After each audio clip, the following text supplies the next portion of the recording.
मेरे बच्चे, तुम्हारी जीत की तारीख आई है। तुम्हारे लक्ष्य तभी पूरे होते हैं जब वह तुम्हारे थे हैं। तुमने जो ख्वाब देखे वह कल्पना नहीं बल्कि हकीकत है, और तुम्हारे जो सपने देखे तुमने उसे आज पूरा कर दिया। कहते हैं कि लक्ष्य तभी पूरे होते हैं जब वो तुम्हारे हों। तुमने आज कर दिया और विजय प्राप्त की। मेरे बच्चे, आज मैं बहुत खुश हूँ और तुम्हें खुश देखकर सभी खुश हैं। चर्चे उन्हीं के होते हैं जिनके मिजाज कुछ अलग हो। इंसान को खुद की नज़र में सही होना चाहिए। सारा दुनिया दुखी है, ईश्वर से भी।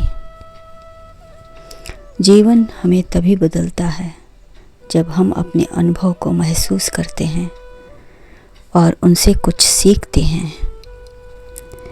मेरे बच्चे, जब इरादे बुलंद हो तो किस्मत की लकीरें भी बदल जाती है।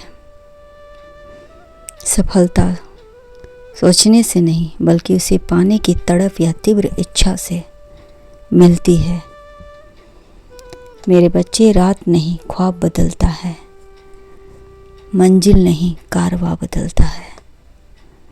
हार ना मानने वाला जज्बा ही तो किस्मत बदल देता है। तुमने खुद की ताकत को पहचाना और विपरीत परिस्थिति में भी उड़ते रहना तुम्हारी कामयाबी की कुंजी बनी। मेरे बच्चे, अंत में तुम्हारी जीत हुई। तुम्हारे जैसा दृढ़ निश्चय वाला ही तो सफल होता है। मेरे बच्चे, तुम्हें ईश्वर ने चुना है क्योंकि तुम बहुत खास हो। मेरा यह संदेश तुम्हें मिला है तो समझो बात भी कुछ खास है। मेरे बच्चे, दुनिया बहुत तेज़ी से बदल रही है। इस बदलती हुई दुनिया में तुम्हें भी बदलना होगा, क्योंकि एक बिंदु पर टिके रहने से बात आगे नहीं बढ़ती है। इसलिए तुम्हें बिंदु से हटकर कार्य करना होगा, तभी तुम भी परिवर्तन के खास हिस्से बन जाओगे। ज़्यादा कोई भी चीज़ इस्तेमाल करने से उससे पर असर पड़ता है और उसकी कीमत घट जाती है। इसलिए समय समय पर परिवर्तन होता है ताकि लोग उन चीज़ों को एक नज़र से देखें, एक नए नज़र से देखें, नई अंदाज में। जीवन में कभी कभी कुछ ऐसी घटनाएं घटती है जिसका समाधान कभी कभी आपके अनुभव से हो जाता है। मेरे बच्चे, आप अपने जीवन के सभी सुनहरे पलों को इस पल में अनुभव करेंगे और आपका विश्वास और भी बढ़ेगा। तुम टूटोगे नहीं बल्कि और भी मजबूत बनोगे।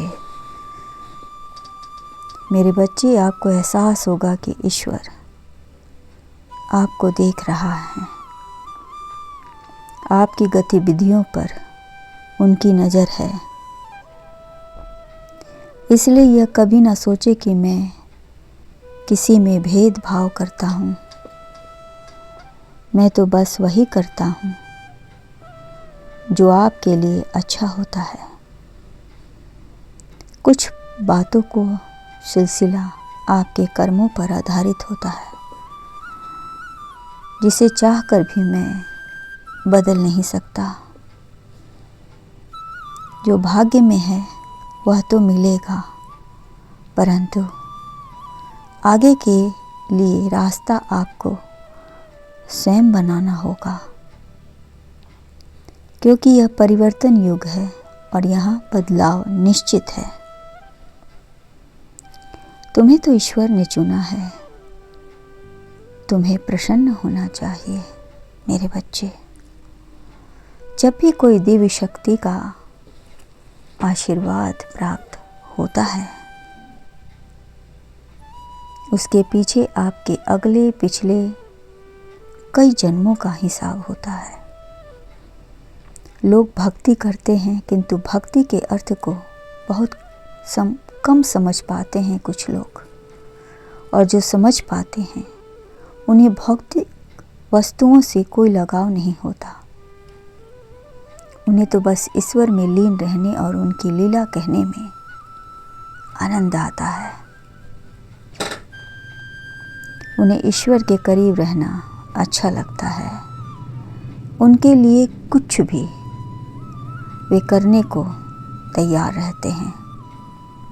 वे जानते हैं कि ईश्वर उन्हें डूबने नहीं देंगे, बल्कि उनके हर कदम पर उनके साथ रहेंगे। तुम गिरोगे वो संभालेंगे, तुम भूखे रहोगे भोजन देंगे, तुम प्यार से जो भी मांगोगे वो भक्ति पूर्वक तुम्हें सब प्रदान करेंगे। ईश्वर यूं किसी को नहीं चुनते, चुनने से पहले अपने भक्त की अनगिनत कड़ी परीक्षाएं लेते हैं। भक्ति के नियत सच्ची होती है तो उनकी हर कदम पर सहायता भी करते हैं। आनंद में अपने भक्त से प्रसन्न होने पर दर्शन देते हैं, गले लगाते हैं, खुद में ही उसे विलीन कर लेते हैं। तुम भी खास हो, खुश रहो।